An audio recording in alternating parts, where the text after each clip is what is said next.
continuamos nuevamente con la guía de continuidad educativa de la asignatura de Ciencias Naturales en la fase 1, semana 2.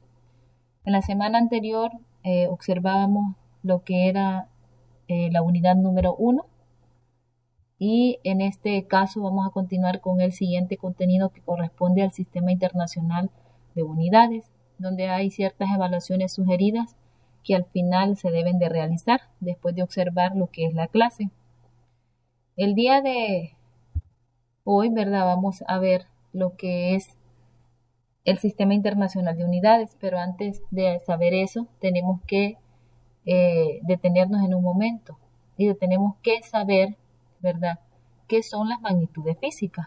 Entonces no vamos a decir más que las magnitudes físicas van a ser todas aquellas propiedades que pueden ser medidas, ¿verdad?, de una manera cuantitativa, es decir, de una manera numérica, como por ejemplo yo puedo decir, esto tiene 3 metros, esto tiene 2 metros, esto pesa 1 libra, esto pesa 3 libras. Esas son las magnitudes físicas, son medidas cuantitativamente.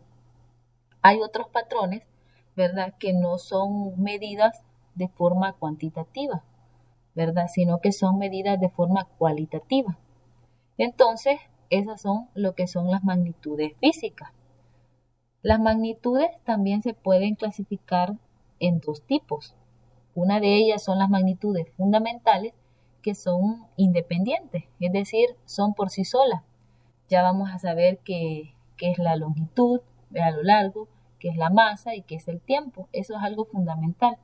Y las derivadas, que son las que derivan de las fundamentales, son aquellas magnitudes que, por ejemplo, la velocidad, la presión, la superficie y el volumen.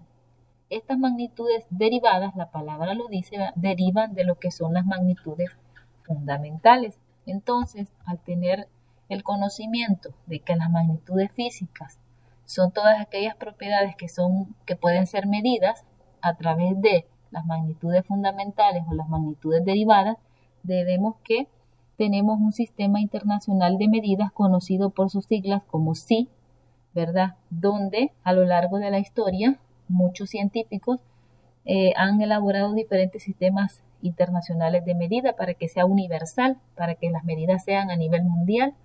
Entonces, este sistema que hoy en día tienen los científicos, ¿verdad?, conocido también como MKS, metros, kilogramos, o segundos, todas esas medidas fueron establecidas en 1960 en una conferencia de pesos y de medidas, donde todos ellos se pusieron de acuerdo y decidieron tomar a bien acordar un sistema internacional de unidades donde utilizaran sus mismas medidas, y ahí establecieron las magnitudes fundamentales, que es la longitud, masa, tiempo, temperatura, intensidad de corriente, intensidad lumínica, cantidad de sustancia.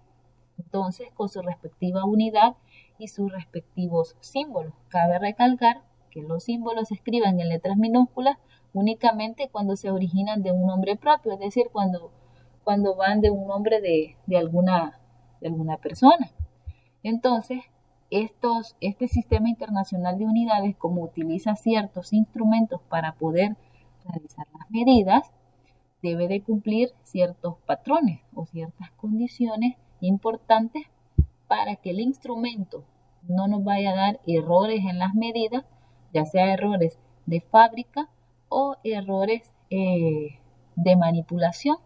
Entonces, uno de los patrones que debe de cumplir es que ser inalterable, es decir, que no permita ser modificado, no ha de cambiar con el tiempo ni en la función que realiza la medida. Es decir, que si ya sabemos que una cinta métrica es para medir, siempre va a ser para medir y no va a tener otras funciones, igual que un metro o igual que un aparato para tomar la presión, tienen una función específica y no se pueden alterar, es decir, utilizarlos para otras cosas que no se debe. Y ser universal, es decir, que debe de ser utilizado y reproducido en todos los países, ¿verdad? Debe de ser ese uso. Entonces, en física, que en este caso la unidad 1 habla de física, ¿vea? Y la física son unidades de medida, vamos a encontrar varias magnitudes derivadas.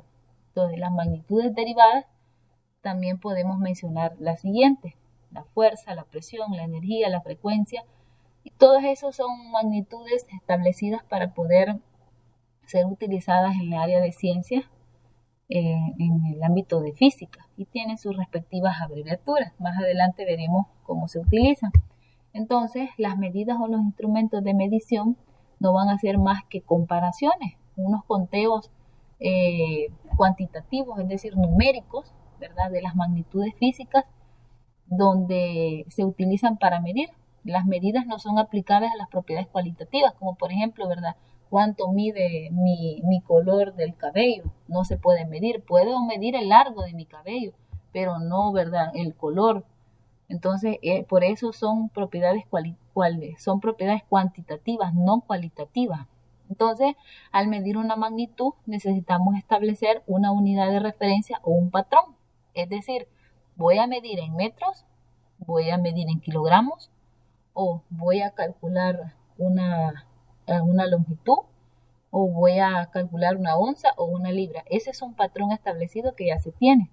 Entonces, los instrumentos de medida presentan ciertas características. Esa característica es decir que estos instrumentos deben de ser fiables, ¿verdad? Es decir, que al efectuar la medida no se deban alterar, deben de tener una misma medida, deben de ser exactos.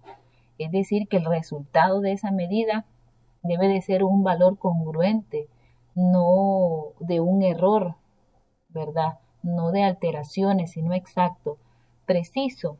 Mientras menor es el error, mientras menor sea el error de incerteza que este instrumento pueda llegar a dar, va a ser más fiable y más exacto y al mismo tiempo preciso.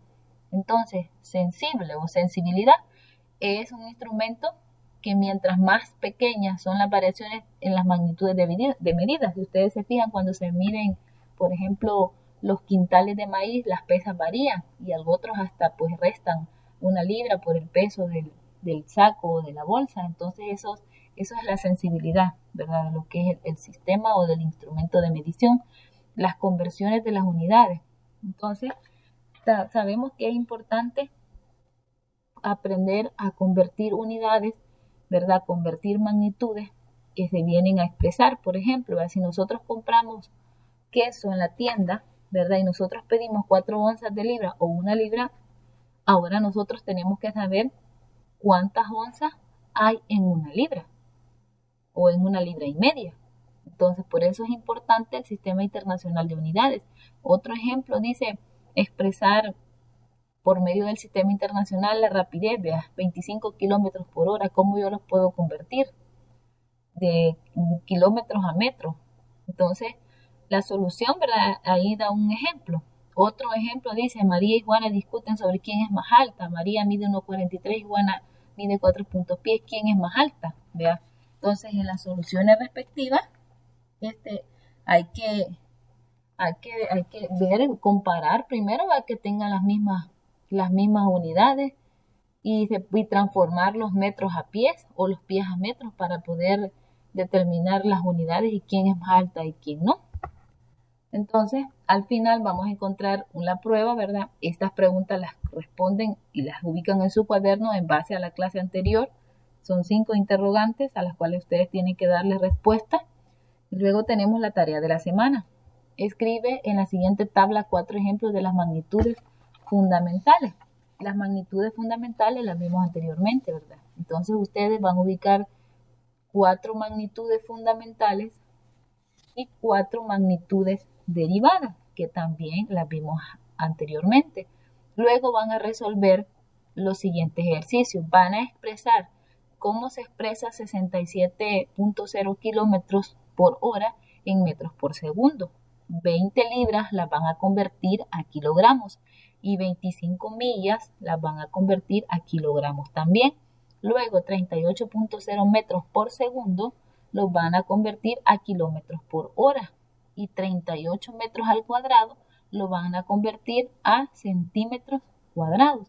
Entonces, posteriormente les haré llegar un video donde se realiza la conversión, y si no, pueden también investigar en YouTube cómo se pueden realizar esas conversiones. Espero que haya quedado un poco claro el tema. Pasen un feliz día.